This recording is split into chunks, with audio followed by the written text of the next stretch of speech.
Bismillahirrahmanirrahim. Assalamualaikum warahmatullahi ta'ala wabarakatuh. Anak-anakku dimanapun kalian berada, semoga semuanya dalam keadaan sehat walafiat dan diberikan ridho oleh Allah Subhanahu wa Ta'ala untuk menjalankan segala sesuatu aktivitas apapun. Oke,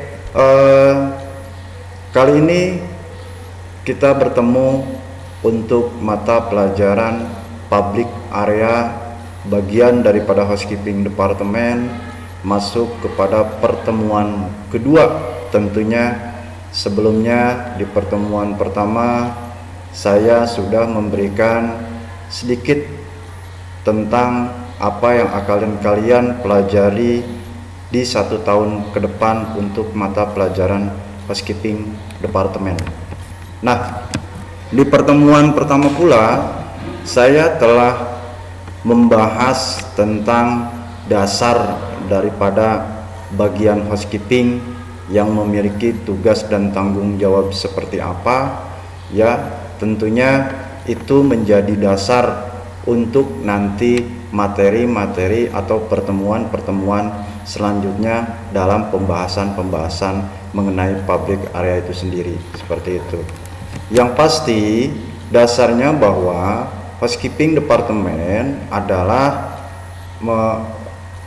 departemen yang bertanggung jawab terhadap kebersihan, kerapihan, dan nantinya memberikan satu kenyamanan untuk tamu ataupun karyawan dalam menjalankan segala sesuatu aktivitas di dalam ataupun di luar hotel itu sendiri.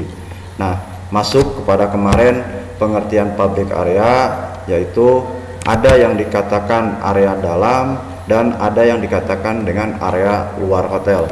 Yang intinya public area itu area yang sering dilewati oleh pengunjung atau tamu, ataupun area yang memang sering dilewati oleh karyawan. Maka area-area itulah yang memang dikatakan atau disebut dengan public area, seperti itu. Nah, di pertemuan pertama pun saya sudah mengulas tentang ruang lingkup yang termasuk ke dalam area public area itu mana saja. Ya, contohnya mungkin di pertemuan pertama saya sudah memberikan beberapa contoh, walaupun tidak secara keseluruhan. Contoh-contoh yang ada di dalam hotel saya coba tampilkan. Artinya itu menjadi bagian daripada pekerjaan rumah kalian untuk mencari ruang lingkup daripada public area yang begitu banyak, seperti itu. Nah, pertemuan kedua tentunya saya hanya ingin memberikan sedikit contoh real nyata, ya, dari ruang lingkup public area itu sendiri. Saya akan coba memberikan gambar-gambar sebagai bentuk real yang ada di hotel yang termasuk ke dalam area umum, seperti itu. Nah, nanti mungkin di sesi ketiga baru nanti saya akan membahas berbagai macam tentang baik itu ruang lingkup orang-orang atau siapa saja dalam struktur organisasi yang bertanggung jawab dalam setiap bagian-bagian tersebut, seperti itu. Ataupun nanti di pertemuan-pertemuan selanjutnya mungkin nanti akan ada pembahasan-pembahasan yang sifatnya lebih spesifik kepada public area hotel itu sendiri.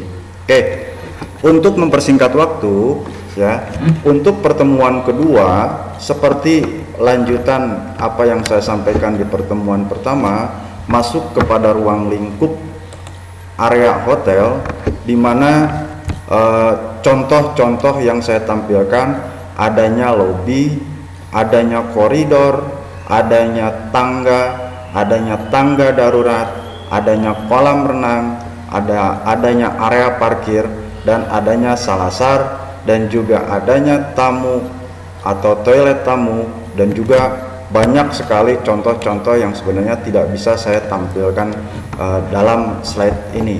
Yang pasti seperti tadi saya sampaikan, itu menjadi bagian dari pekerjaan rumah kalian untuk mencari lebih banyak lagi mana yang termasuk ke dalam area hotel umum baik itu yang ada di dalam lingkungan atau di dalam ataupun yang ada di luar lingkungan hotel, seperti itu. Nah, di selanjutnya di slide selanjutnya saya akan menampilkan contoh real gambar umum apa yang dikatakan lobby, koridor, tangga ataupun tangga darurat dan sebagainya. Nanti mungkin kalian bisa mencari perbedaan-perbedaan yang lebih banyak lagi di internet mengenai area-area ataupun yang termasuk ke dalam contoh-contoh yang saya berikan itu. Yang pertama, mungkin ini ada contoh area hotelnya koridor. Yang pasti yang namanya koridor biasanya umum adanya satu lorong ya, yang lebih identifikasinya atau lebih terkenalnya adalah di antara lorong itu terdapat kamar-kamar hotel atau saling berhadapannya kamar-kamar hotel, maka itu yang umum sering dikatakan dengan koridor, seperti itu. Nah, mungkin gambar ini hanya sebatas saya ambil salah satu dari sekian banyak gambar-gambar yang ada di internet. Jadi saya coba ambil salah satu gambar contoh koridor seperti ini. Oke, contoh yang kedua yang termasuk ke dalam public area hotel adanya area lobby. Nah, ini mungkin area yang umum yang sering sekali dilewati oleh pengunjung ataupun karyawan yang umumnya berlalu lalang banyak sekali orang-orang yang ada di sekitar lingkungan lobby yang memiliki tujuannya masing-masing, seperti itu. Oke, contoh yang ketiga ada yang dikatakan dengan tangga. Nah, tangga ini adalah tangga penghubung antara satu lantai ke lantai berikutnya, mulai dari lantai dasar di lobby sampai ke lantai kedua, ketiga, dan seterusnya. Seperti itu. Ini tangga konvensional atau tangga berjalan seperti biasa, seperti itu.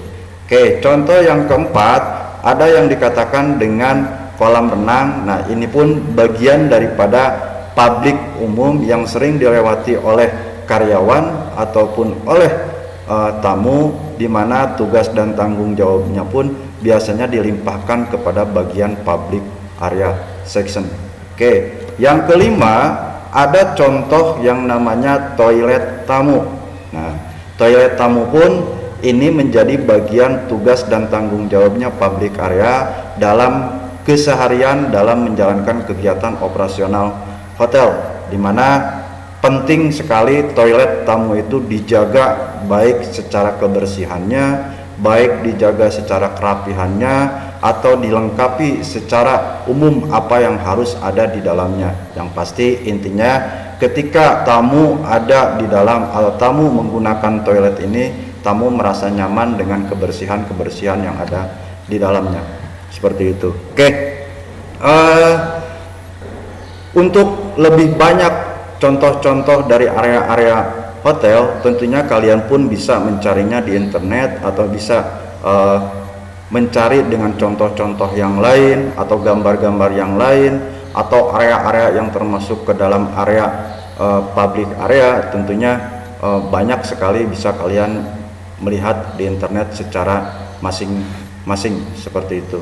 Oke, ini mungkin keterbatasan waktu yang saya berikan materi untuk pertemuan kedua. Nanti untuk ke pertemuan ketiga mungkin saya akan membahas tentang struktur organisasi housekeeping departemen yang masuk kepada struktur public area, seperti itu. Oke, untuk kali ini mungkin sekian dulu pertemuan kedua. Lebih banyak lagi saya mohon maaf ketika ada satu kekurangan apapun dalam penyampaian materi ini karena keterbatasan waktu yang saya miliki.